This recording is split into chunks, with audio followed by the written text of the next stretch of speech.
Hello everybody, welcome to this second class on toxicology. Myself Professor Somnath, in charge of the Poison Information and Research Center at RGKar Medical College, taking this second class on the general management of poisoning. In the earlier class we had talked about the classifications of poison. We had also seen that what is the role of a registered medical practitioner in a suspected case of poisoning.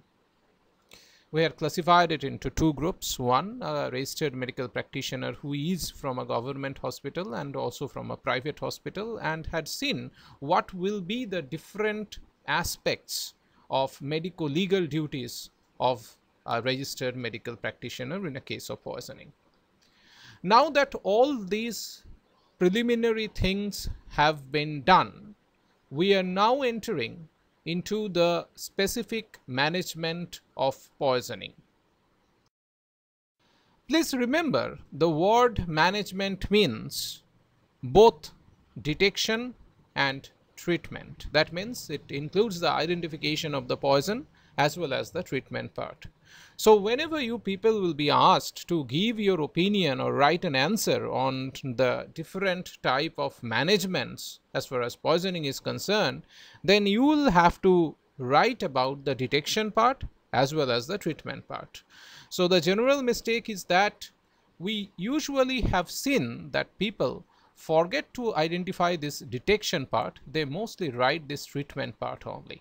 So please don't do it, and we will now go into the detailed discussion.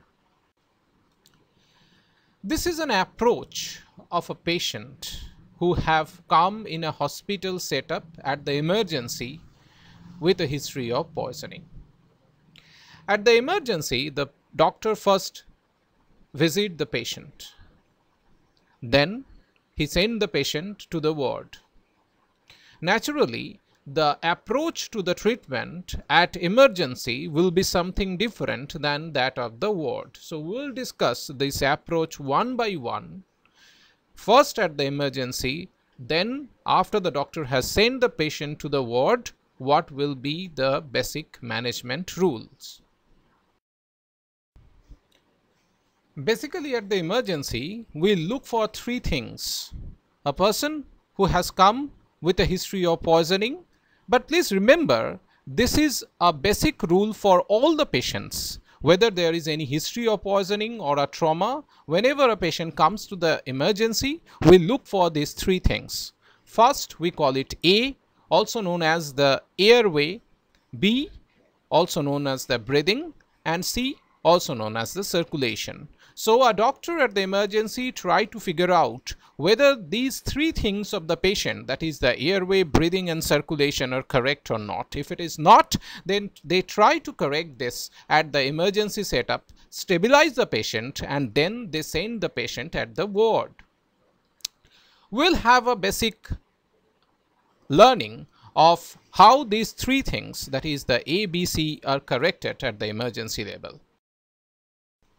This is actually a part of what we call is a basic life support, or BLS.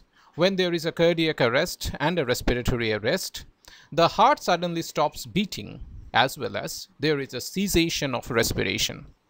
It leads to a decreased circulation of the blood to most of the vital organs.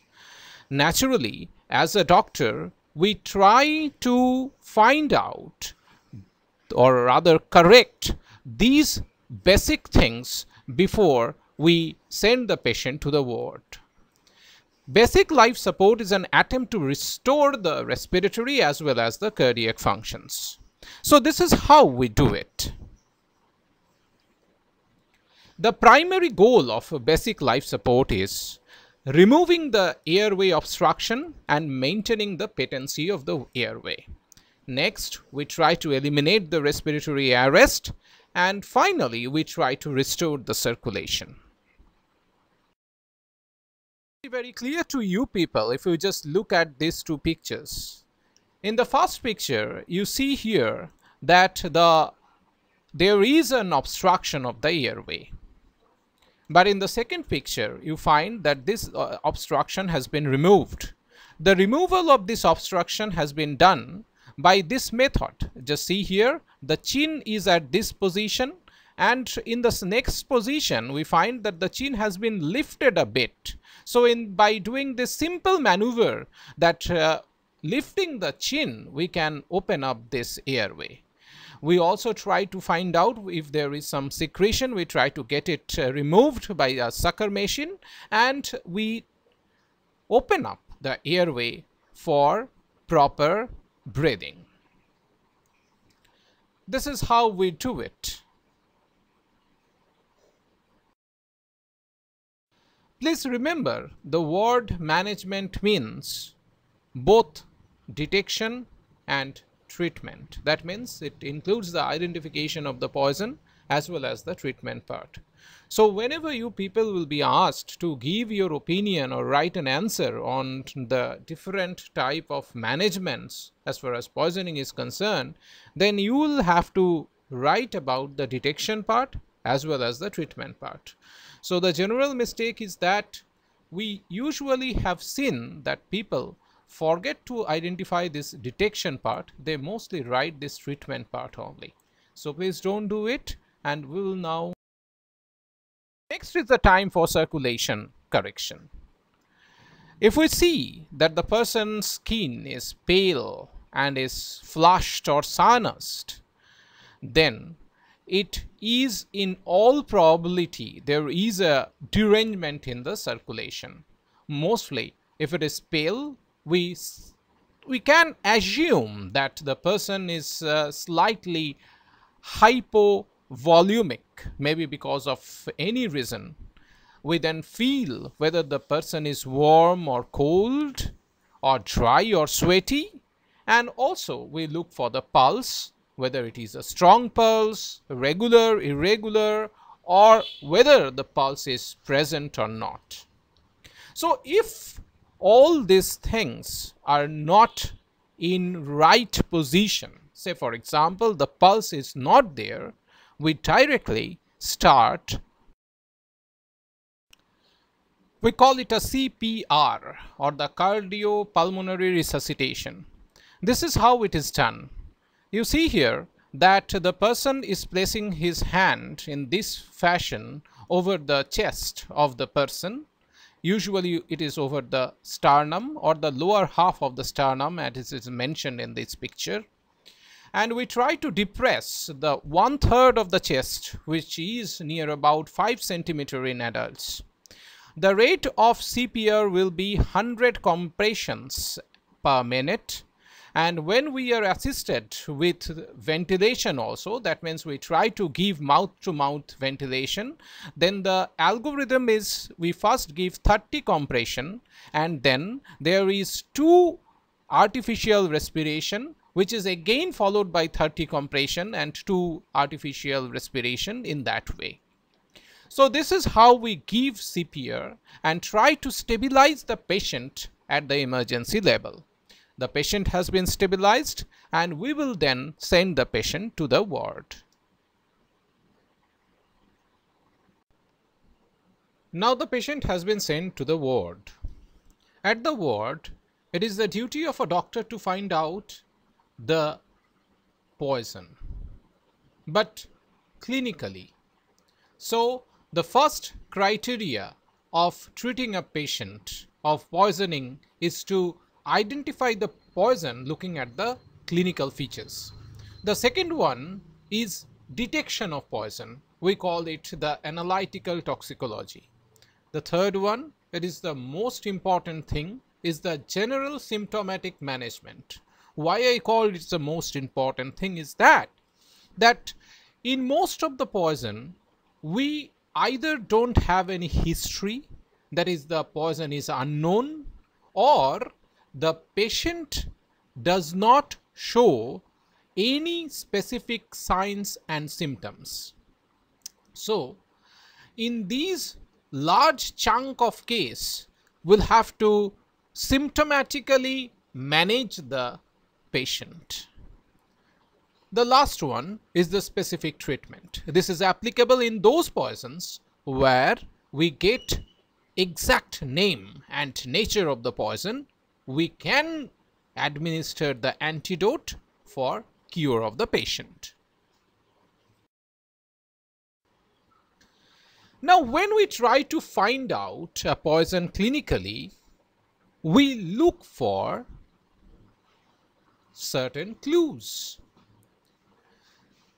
It is a very good nature of any doctor that if he or she is able to find out the poison by some clues, it will be very beneficial for him or her to treat the patient, because it not only saves the time of treatment but also help the patient to recover at a fast or a faster rate. Even we have found that the mortality and the morbidity data is improved if a doctor can find out what is the poison by searching for the clues. In order to do so, we look for mostly these 4 clues. First one is the ophthalmic clue, or clue that we get in the eyes. The second one, we call it an olfactory clues, or the clue that we get using our smell sense. The third one, we look for the changes over the skin. It can be a physical change, or in some of the cases some chemical change can be seen in different poisons.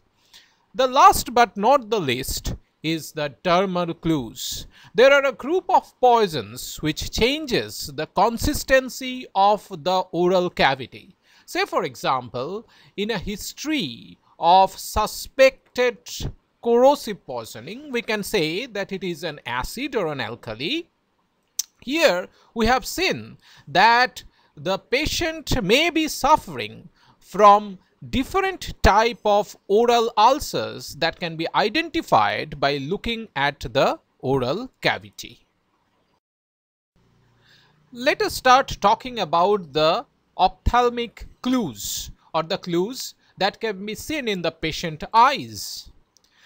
We can see that there are a group of poisons which causes meiosis, that is constriction of the pupil, of which the opioids and the OP, that means organophosphorus, are most important.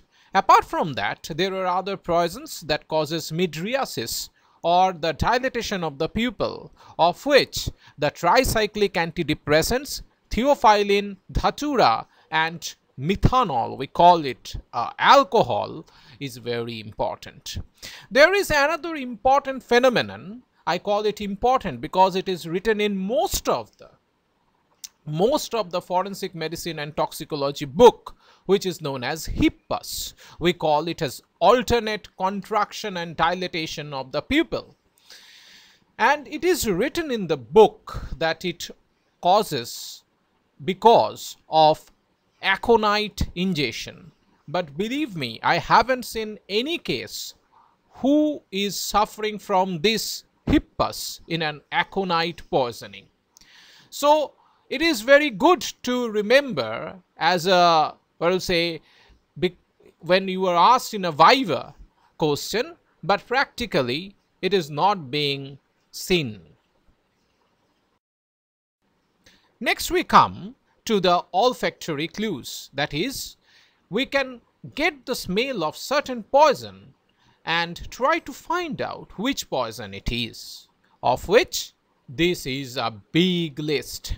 And you will find that there are a lot of MCQ that is being asked in your entrance examinations.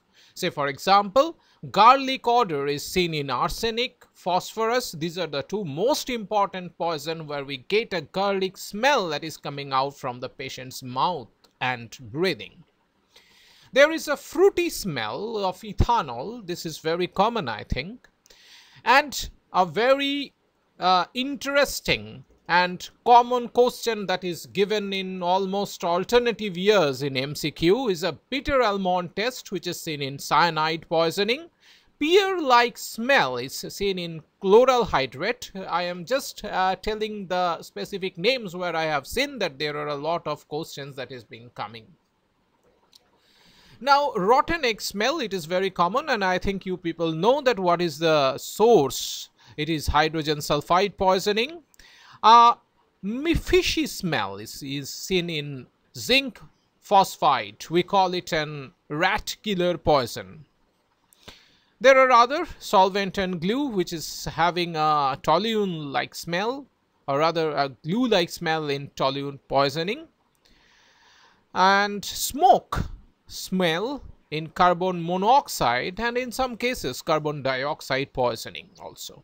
So this is a big list, and I would request to remember most of it because you were asked in an MCQ which type of poison gives which kind of smell. Here we will try to find out what are the poisons and what are the different type of changes that we observe with the skin. So from the changes of the skin, a doctor can get some idea about the poison, how it is. See here. The color of the skin changes to pink in a case of cyanide poisoning. It changes to yellow, which is actually a manifestation of jaundice in a whole lot of phosphorus and hepatotoxins, which includes the acetaminophen, and also in case of mushroom poisoning. That means a paracetamol poisoning and a mushroom poisoning. Red color skin is seen in rifampicin poisoning. Cyanosis is very common in aniline dyes and also in nitrates, and a whole group of poison that causes methemoglobinemia. Diaphoresis, which means that excess sweating, is seen in salicylate and organophosphorus poisoning. It can be seen in alcohol withdrawal as well as in serotonin syndrome. That means a group of poisons that causes, mostly the pharmaceuticals poisons, that causes high level of serotonin in blood. So these are the clues that a doctor try to find out. Whenever a doctor come in contact with a patient, at the ward he or she try to find out what kind of poisoning the patient is suffering from by looking at the different clues. If he or she is aware of all these changes, it is very easy to get a glimpse or an idea about the type of poison, and on that line he or she can directly start the treatment. But there are a whole lot of poisons that cannot be identified by looking at this kind of symptoms. For those things, we'll have to go for the analysis or analytical toxicology. Even for the poisons which we can think it is a poison, like wise looking at the changes that occurs over the skin or the pupil or over the oral cavity, or looking at the smell that is coming out from the body, in those cases also we will have to identify or confirm the case by doing analytical toxicology. Before we get into the detailed discussion about an analytical toxicology, I would ask you to look at this specific slide. I have given here intentionally because of the same reason, that is, there are a lot of questions in multiple choice questions, MCQs, you are being asked where the color change of the urine can give a clue for detection of some poisons. So there is a whole lot of list that can also help you not only get past or crack the MCQ, but also for treatment purpose. So I would ask you to have a glimpse of this specific slide for a while, and you can take a photograph of it if you want, for your MCQ as well as for the treatment of the patient purpose. Now, I think till now it is very clear to you. A patient with a history of poisoning has arrived at the emergency. There the doctor has tried to resuscitate by doing the CPR, or basically the BLS or the basic life support. He has seen or tried to correct the ABC, that is the airway, breathing and circulation. After the patient has been stabilized, the patient is now being transferred to the ward. At the ward, the doctor sees the patient, try to find out what is the poison that the person has ingested by some clues. Now, if the doctor is sure, even if the person is not sure what kind of poison, he or she will have to send a sample, usually a blood or an urine or even a vomitus, for detection of the poison. The entire group of these kind of detection is known as analytical toxicology. So here is the part which is a very important part as far as the treatment of a person or a suspected person with poisoning is concerned, called the analytical toxicology. There are two groups of tests. The first one we call it as a qualitative test. The second one is the quantitative test. To be very more easy understanding, I would say that this first test is known as the qualitative test, means that where we try to detect the poison and not quantitatize it. That means we do not try to find out what is the amount present in the blood. We just say whether this poison is present or absent. This kind of test is known as the qualitative test. What about this quantitative test? Here not only the poison is being identified, but what is the level of the poison is also being identified. Under the qualitative test, we have two separate groups. We call it a bedside test, and the second one is the TLC, or the thin layer chromatography. For the quantitative one, we have a whole lot of tests, which includes the spectrophotometry, the gas chromatography, the HPLC, the mass spectroscopy, the RIA, which is also known as the radio immunoassay, the AAS, which is also known as the atomic absorption spectrophotometry, or that of the NAA, which is known as the neutron activation analysis. So there are a whole lot of tests as far as the qualitative tests are concerned. But we will try to find out what are the common tests or how they are done, because as a doctor it is very good to have an idea about the different type of analytical toxicological methods. We may not be doing it in our hospital or in our laboratory, but the idea has to be there.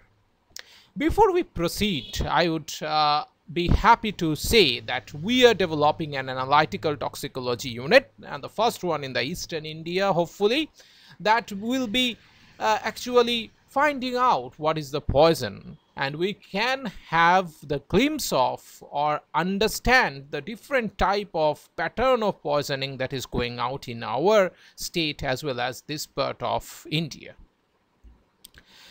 Now let us start the discussion. This is the basic principle of the TLC. Before that one, I must tell something about the bedside test, that is actually the qualitative analysis. Mostly this bedside test, there is a group of tests that is written in your book, which is nothing but the changes in the color by administration of some chemicals in a test tube with a sample. It can be of a blood or a vomitus, where the change of color will help us to identify what is the poison. Now, this method in an elaborate way or more scientific or more precise way is being given in another way of detection, which is in front of you. We call it a thin layer chromatography. Here you can see that this is actually a plate, okay? This is a silica gel plate which is dipped into a solvent. So this is the solvent, and you can see here that there are different areas. The marks that you can see here are the different poisons or the suspected poison that is given here. It can be some other marking for other patients also. Now what we usually do is that these suspected poison, say for example here is the suspected poison, we put it here and we dip this plate inside this solvent. Along with the suspected poison, we also give some samples of crude poisons like this. There may be 3 different crude poisons as you see here, the green, the red and the yellow, and start the process. Dipping inside the fluid, the silica gel will absorb the fluid by capillary action. As you see here that the fluid is being transferred to this level, the color change will suggest, and along with it, it will take the poisons. It can be the unknown poison as well as the known poisons with it. Now after a certain time, we take out the plate and we pour some visible chemical over those plates to make these poisons identified or visible. When these poisons are visible, we try to figure out the length of transfer of this unknown poison as well as the length of transfer of this known poison. If it is found that both are identical, or there is a value which is known as the RF value, from that RF value we can identify what is the poison. So this is the basic principle of TLC or the thin layer chromatography. Next we discuss about the spectrophotometry. This is a quantitative analysis. Here what happens is that this is actually the spectrophotometer, this entire thing, where a light is being converted or rather convergent over a prism. This prism actually divides the light into the Vibgyor color, and when this light is allowed to pass through this vessel which is containing an unknown poison, this vessel transmits a specific wavelength of light depending upon the poison that is mixed inside this vessel in a diluted form. Say for example, a poison, say for it is an arsenic, I am just giving that name, is being dissolved in this fluid. It can be a serum also, and the light is being passed through it. What happens is that when this light is being passed, it will absorb a good amount of it and it will transmit a small amount of it. The wavelength that is being transferred is detected by this detector, also known as the photocell. There will be a digital display of it, and looking at this specific display, we have a library where it is written, say for example 0.2 digital display meter is equivalent to this poison, say for example poison number X. So we can conclude that this poison number X is present, as well as there is a calculation from where you can also quantify what is the amount that is present inside the blood or that sample. So this is how the spectrophotometer operates. Here we will try to find out what are the poisons and what are the different type of changes that we observe with the skin. So from the changes of the skin, a doctor can get some idea about the poison, how it is. See here. The color of the skin changes to pink in a case of cyanide poisoning. It changes to yellow, which is actually a manifestation of jaundice in a whole lot of phosphorus and hepatotoxins, which includes the acetaminophen. and also in case of mushroom poisoning. That means a paracetamol poisoning and a mushroom poisoning. Red color skin is seen in rifampicin poisoning. Cyanosis is very common in aniline dyes and also in nitrates, and a whole group of poison that causes methemoglobinemia. Diaphoresis, which means that excess sweating, is seen in salicylate and organophosphorus poisoning.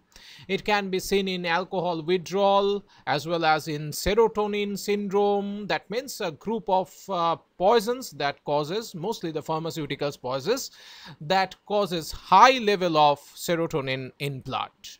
So these are the clues that a doctor try to find out. Whenever a doctor come in contact with a patient,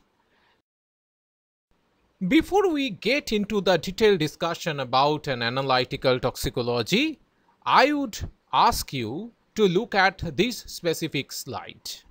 I have given here intentionally because of the same reason, that is, there are a lot of questions in multiple choice questions, MCQs, you are being asked where the color change of the urine can give a clue for detection of some poisons. So there is a whole lot of list that can also help you not only get past or get crack the MCQ, but also for treatment purpose. So I would ask you to have a glimpse of this specific slide for a while, and you can take a photograph of it if you want for your MCQ as well as for the treatment of the patient purpose. Now, I think till now it is very clear to you. A patient with a history of poisoning has arrived at the emergency. There the doctor has tried to resuscitate by doing the CPR, or basically the BLS or the basic life support. He has seen or tried to correct the ABC, that is the airway, breathing and circulation. After the patient has been stabilized, the patient is now being transferred to the ward. At the ward, the doctor sees the patient, try to find out what is the poison that the person has ingested by some clues. Now, if the doctor is sure, even if the person is not sure what kind of poison, he or she will have to send a sample, usually a blood or an urine or even a vomitus, for detection of the poison. The entire group of these kind of detection is known as analytical toxicology.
There is another important thing to be remembered.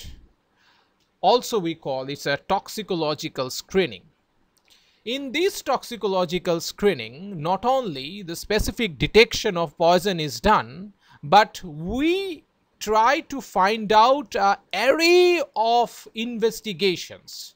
These common investigations will help us to identify some of the complications that we face while treating the patients with poisoning. Say for example, some patients may have a low blood glucose level in different type of poisons. As you know that say for example, in a case of insulin poisoning, definitely there will be low blood glucose level. So these common things like that of serum urea or the creatinine level, all these things come into play, because not only that, the patient has to be corrected of the specific toxin, but also these parameters like that of hypoglucose or that of the high creatinine level or the BUN level, the osmolarity or the osmolar gap, these has to be corrected also.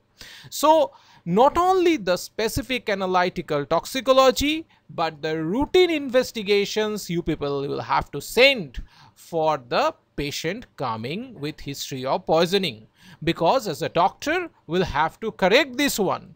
And we have seen that in lot of cases, simple by correcting all these parameters, that is the electrolytes or the glucose, etc., the arrhythmias that we identify by the ECG, the patient has been saved.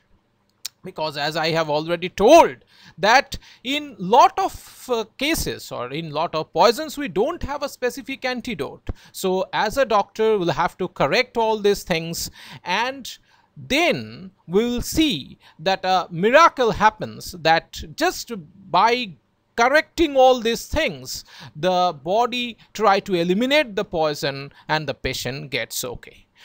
So for today, let us stop here. We have learned what a doctor has to be doing in a setup that is an emergency setup, as well as the doctor's duty in a ward. What are the toxicological screenings that has to be done, and how the analytical toxicology works. So let us stop here. In the next class, we will be doing the rest of the part that is left out.